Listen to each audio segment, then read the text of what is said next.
¿qué tal? Mi nombre es Elizabeth López Solano y el día de hoy hablaré del divisor de corriente. Comencemos por la teoría importante. ¿Qué es un divisor de corriente y cuándo podemos aplicar un divisor de corriente? Muy sencillo. Bueno, para empezar debemos tener una fuente de corriente. Una fuente de corriente en paralelo con, ahora sí que en paralelo con los elementos, en paralelo con otros elementos, básicamente es eso. Así que bueno, en este caso yo puse en paralelo con una impedancia 1 y con una impedancia 2, haciendo un pequeño resumen.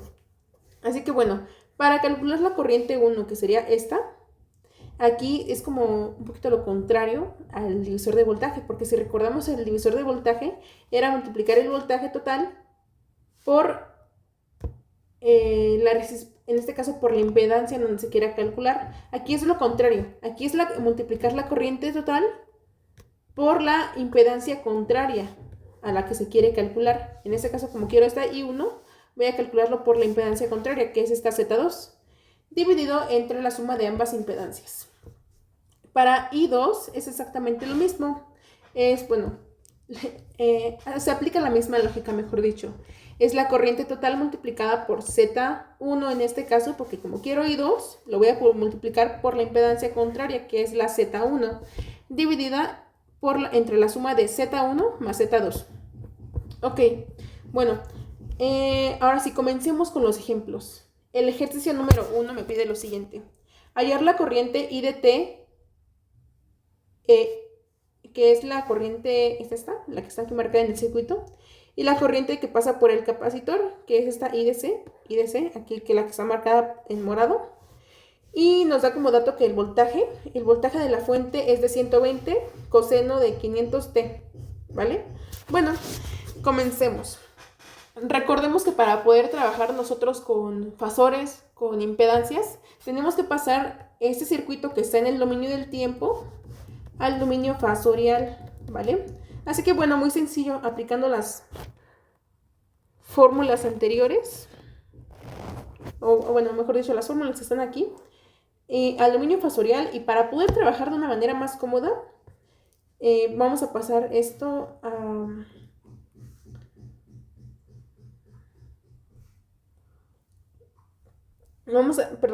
Vamos a expresar este 120 coseno de 500t como 120 con un ángulo de 0. ¿Por qué aquí 0? Bueno, porque aquí la fuente no tiene ángulo de fase, así que por eso se queda como 0. Y bueno, ese 0 es como un poco trivial, así que yo lo dejé únicamente como 120. Ahora vamos a calcular la impedancia en el inductor. Aplicando esta fórmula, llegamos a que concluimos que la impedancia en el inductor es de J 80 ohmios. Lo mismo para el capacitor, que está aquí, que es 1 sobre JWC. W, recordemos que es la frecuencia angular, y la frecuencia angular es de 5000. Olvidé mencionar eso. Que sería 1 dividido entre J por 5000, que es la frecuencia angular, por la capacitancia, que es igual a 2.5 microfaradios. Y esto nos da una capacitancia de menos J 80 ohmios. Ahora sí, calculemos la corriente en el capacitor. Ahorita estamos calculando esta IC. Mucho cuidado aquí porque una cosa es la IC en el dominio fasorial, en el dominio de la frecuencia, y otra cosa muy diferente es la IC en el dominio del tiempo. Y bueno, una vez aclarado eso, continuemos. La IC va a ser igual al voltaje. Bueno, ¿esta IC cuál es? Es esta. Aquí, como estamos trabajando en paralelo, recordemos que el voltaje en paralelo es exactamente el mismo, así que podemos aplicar directamente ley de Ohm. Esta IC es igual al voltaje dividido entre la impedancia, que son los 120, dividido entre J 80 ohms. Y finalmente IC es igual a 1.5 con un ángulo de 90 amperios. Ahora sí, encontrando IT, que IT, bueno, en este caso sería esta, que sería esta que tenemos del lado derecho, con un divisor de corriente. Aquí vamos a aplicar un divisor de corriente. Ahora sí ya viene lo bueno. Un divisor de corriente que sería IC. IC va a ser igual a la corriente I multiplicada. La corriente I es esta. La corriente I multiplicada ¿por quién? Como quiero IC, sería por esta impedancia, que sería 60 más J80 dividido entre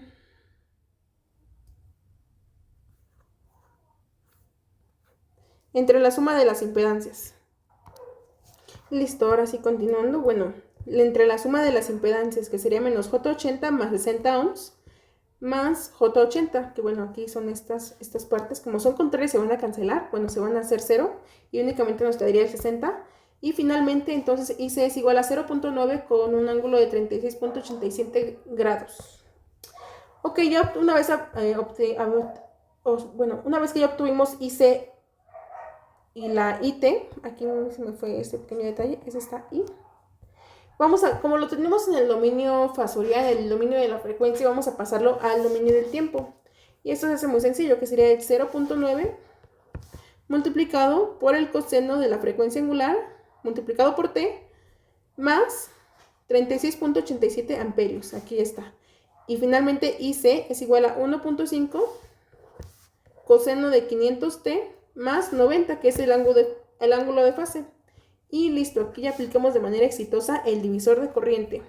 Vámonos por el segundo ejercicio. Este está corto, pero igual aquí aplicamos el divisor de corriente. Ok, aquí tenemos una fuente de corriente conectada en paralelo con una resistencia de 80 ohms y un capacitor de menos 60 J ohms.